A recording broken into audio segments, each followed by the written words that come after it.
And we're back now with Senator John McCain. Senator, welcome. Thank you, Chris.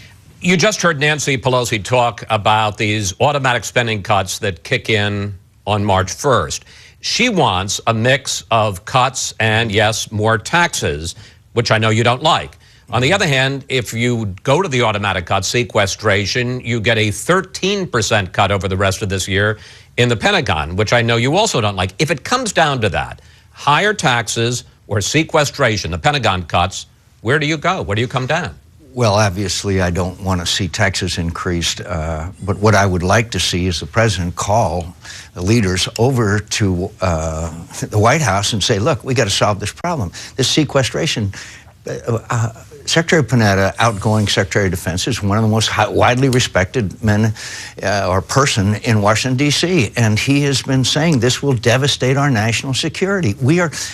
Republicans and Democrats are responsible for this new cliff, and I'll take responsibility for it for other Republicans, but we've got to avoid it. We've got to stop it. But what if the president our national says, security is okay, at the stake. price of that is some more taxes? The president is the same one that during the campaign said, it's not going to happen. Remember that? He just dismissed it. And a lot of us, in fact, Lindsey Graham, Kelly Ayotte, and I were traveling around the country warning about what was going to happen as a result of sequestration. And it is devastating. The world is very dangerous.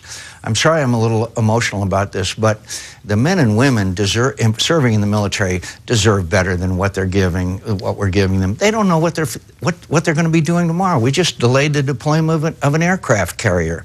The cuts are coming across the board. The consequences are severe. It requires bipartisanship. Would I look at some revenue closers? Maybe so. But we've already just raised taxes. Why do we have to raise taxes again? In his State of the Union speech, aides say that the president is going to call for new investment / spending on education and energy and infrastructure and manufacturing to try to boost the economy and to boost the middle class. Will you go along with that? As long as we pay for it. We've seen this movie before. We saw it with the so-called stimulus package back in the beginning of the administration, and we saw the longest, most stagnant economy in history, and now a debt and deficit that's $51,000 for every man, woman, and child in America. The size of the government has grown exponentially. We are, for example, on sequestration, we have a proposal that for every 3 federal retiree, we hire only 1. That would take care of the sequestration problem. That would take care of it. There are simple answers to many of these problems that we can address the problem without raising people's taxes. But first, we ought to sit down across the table, the president should, with us and try and work this out. All he does is go out and make speeches. The president's nominee for CIA Director, John Brennan, testified in his confirmation hearing this week, faced tough questioning, especially about the administration's targeted killing program for terrorist suspects, even American citizens. What do you think of this idea, which is gaining some currency on Capitol Hill, of what's being called a drone court, where before the president puts a targeted terrorist, especially an American citizen, on a kill list, they have to go get approval from a judge? I don't agree with it, but because I think it's an encroachment on the powers of the President of the United States. But what we really need to do is take this whole program out of the hands of the Central Intelligence Agency and put it into the Department of Defense, where you have adequate oversight, you have committee oversights, you have all the things that are built in as our oversight of the Department of Defense. But since when is the intelligence agency supposed to be an air force of drones that goes around killing people? I believe that it's a job for the Department of Defense. But no drone court? No. I don't. There has to be legitimate oversight by the Congress of the United States in as open process as possible. And we are in a strange conundrum. You can kill an American citizen overseas, but according to this administration, if you capture them in the United States, they got to be read their Miranda rights. What's wrong with that picture? In another hearing this week, I must say you've been making more news as a questioner than I have, got a surprising admission from both Defense Secretary Panetta and the chairman of the Joint Chiefs, General Martin Dempsey. They revealed that along with Secretary Clinton and then CIA Director Petraeus, that Director of National Intelligence Clapper. Right. Added to it, that they all last summer, last fall, supported the idea of arming the rebels in Syria, but that the president overruled his entire national security team. What do you make of that, and from what we hear from his aides, his continued refusal to intervene in the civil war in Syria? I think they're writing one of the most shameful chapters in American history. 60,000 people have been massacred. I've been to the refugee camps and met these people who, the atrocious treatment that's going on. It's disgraceful. And by the way, there is a national security component. It would be the greatest blow to Iran in the last 25 years if Bashar Assad fell, not to mention Hezbollah. So it's incomprehensible. And the President of the United States to say that because people are dying in the Congo is a reason to not act in Syria shows to me a lack of experience and knowledge, which is very dangerous to American national security interests. And again, it's shameful that we have let over 60,000 people be massacred, and we won't even give them arms while the Iranians, the Iranian Revolutionary Guard on the ground, and Russians continue to supply weapons. Then there is the president's nominee to be the new defense secretary, former Senator Chuck Hagel. At his confirmation hearing, I think it's fair to say you gave him a real going over about his opposition to the Iraq troop surge in 2007. Let's take a look at that. Were you correct or incorrect? Yes or no? My reference to the surge being the most dangerous. Senator Hagel, the question is, were you right or wrong? I got a question for you. How are you going to vote on the Hagel nomination?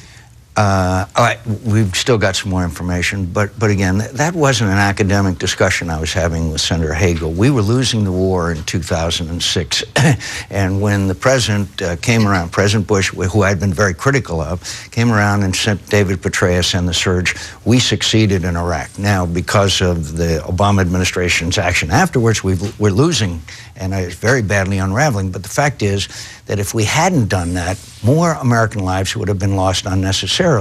So for then Senator Hagel to say, well, he'll let history be the judge. He was there and involved, and I'm sure he's wrong, and he knows he's wrong on the basis of the facts of what happened. So I got to press it again, because you saw the hearing, you know his record.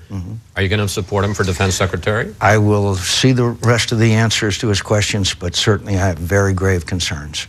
Grave concerns. Yeah, so at this point, it would be fair to say you're leaning against voting for him? I think that would be fair. How do you feel about other Republican senators who are suggesting some procedural move to block the nomination? I think we need all the information from Senator Hagel, but the fact is we have never filibustered a cabinet appointee, and that's why I do not believe we should filibuster his nomination. Or a hold, or one of those other? I think we need some more information on questions that he hasn't answered, and I hope those questions get answered, but we've never filibustered a presidential cabinet appointee, and I don't think we should start here. Finally, elections have consequences, unfortunately. You know. There you go. Finally, immigration. You're part of a bipartisan group of senators, 4 Republicans, 4 Democrats, who have come up, not with the legislation, but the outlines of a plan for immigration reform. The president wants to put the 11 million illegals who are here now on the path to citizenship, and Secretary of Homeland Security Napolitano said this week that she believes the border is, her words, the border is secure.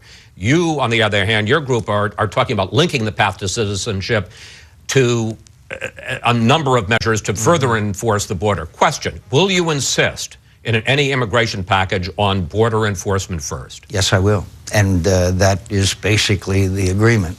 There are 11 million people living in the shadows. I believe that they deserve to come out of the shadows. The children who were brought here when they were children, they deserve that kind of consideration as well. But we do need to have a secure border. We can do it with surveillance capabilities and other capabilities, and I believe we can achieve that. But that's our commitment, and I owe it to the people who live in the southern part of my state, where drug smugglers are coming across their property every single night. Let me ask you about the flip side of that, though, because under your plan, although they wouldn't get the path to citizenship until you got this border enforcement certification, they would almost immediately get what's called probationary legal status, which basically means they could continue to live in this country legally. Some of your critics on the right are saying that's amnesty. Well, I don't think it is amnesty to start with. Second of all, what do you want to do with them? Then that is the question and response. And third of all, it's a tough path to citizenship. You got to pay back taxes. You got to learn English. You got to have a clear record. You've got to get at the back of the line behind other people who have come here legally or even waiting legally. So I just reject that. But I understand how emotional this issue is with many of my friends on both left and right. But I think we are making progress, and we have not come to final agreement on many of the details, some of which you just asked me about. Senator McCain, thank you. Thanks for coming in today. Somehow you always find yourself at the center of the action. Thank you, my friend.